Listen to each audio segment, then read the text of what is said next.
So today we're going to be solving two problems, both using the similar concepts.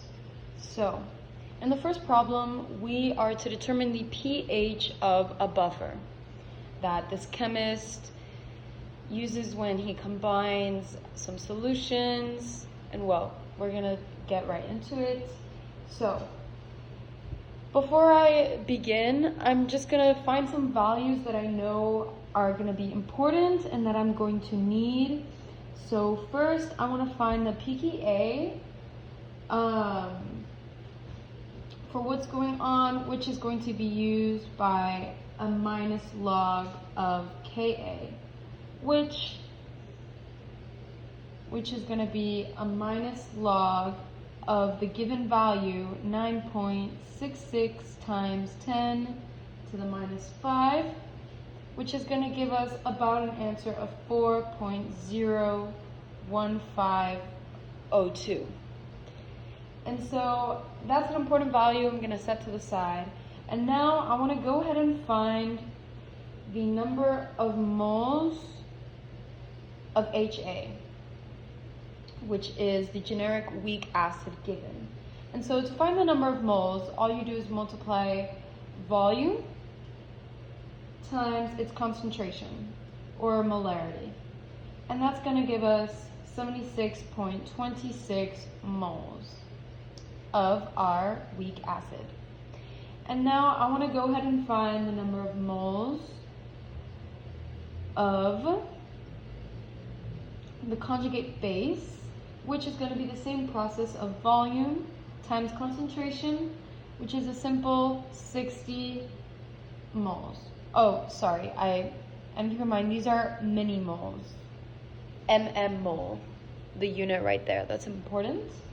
And so now, after mixing these two, which is what the chemist does in the problem, this is going to give us new concentrations for each, new concentrations. And so to find those concentrations, this is what we need to do. So to find the concentration of the acid, I'm simply going to take these same values of the volume times the concentration.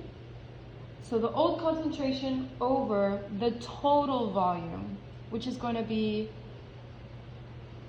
the total amount of the weak acid and the conjugate base. So the two values that were given to us of 62 milliliters and 60 milliliters, I'm adding together, and running this calculation is going to give us our new concentrations.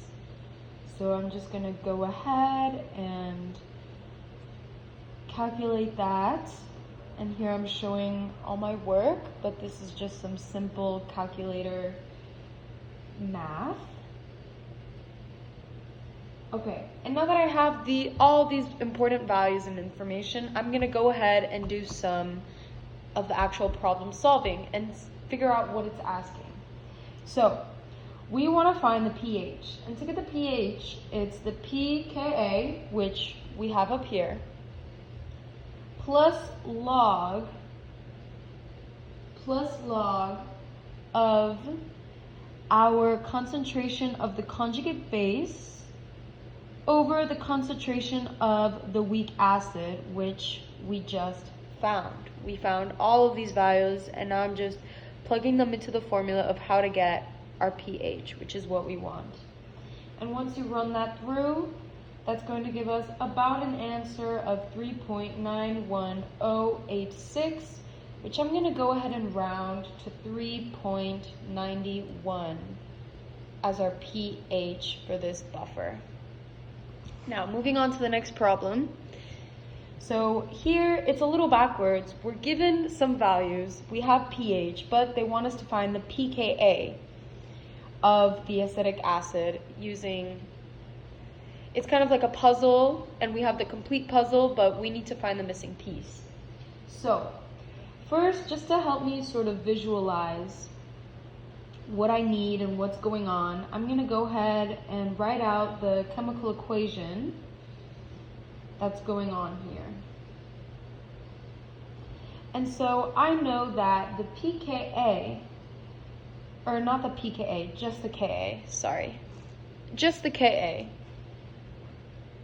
is going to be given using this formula.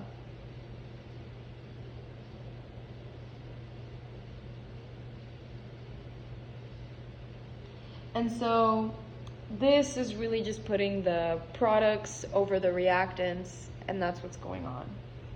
And so, well, moving on. Using the same formula of pH is equal to pKa plus the log of this, what we just derived, the log of Ka. So it's going to be log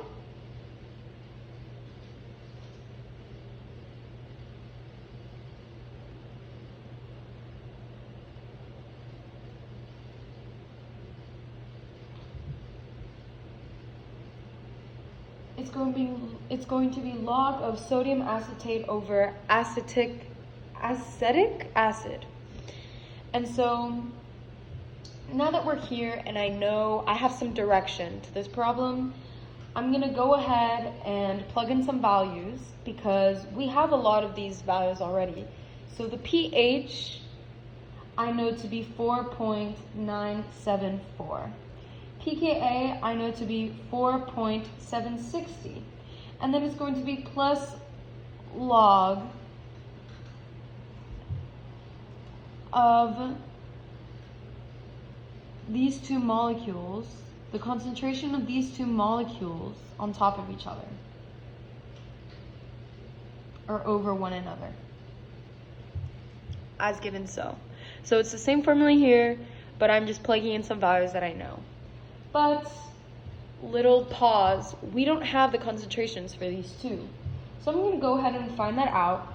Very easy process, very similar to the one up here. So, or sorry, not concentrations, number of moles. We need to find the number of moles for these two.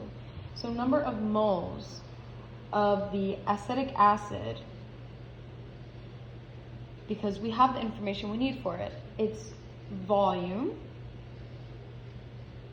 which I went ahead and converted to liters.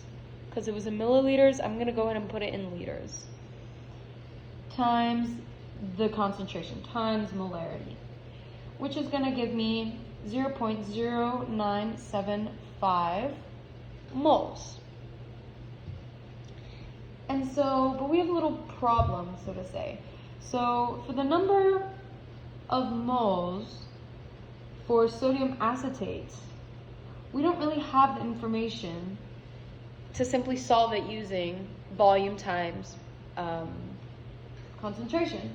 So what I do know is that we get the number of moles by dividing the mass over molar mass, right? That gives you the number of moles. And this M, this mass, is what we're looking for. We want to know how many of these grams. And well, we know that it's going to be whatever the mass may be over the molar mass, which is 82.03, and that's in grams over moles. That's in grams over moles. And so using this information, we can go ahead and do M over 82.03, this M being what we're looking for, and we can set it equal to the number of moles of acetic acid. And so we're going to go ahead and set them equal, which is going to get us our grams, the number of grams that we need. And so running this through, we're going to get 7.997925, which I'll go ahead and round to 7. Actually, yeah, we're going to go ahead and do 8 grams of sodium acetate is needed given these values. So that is it.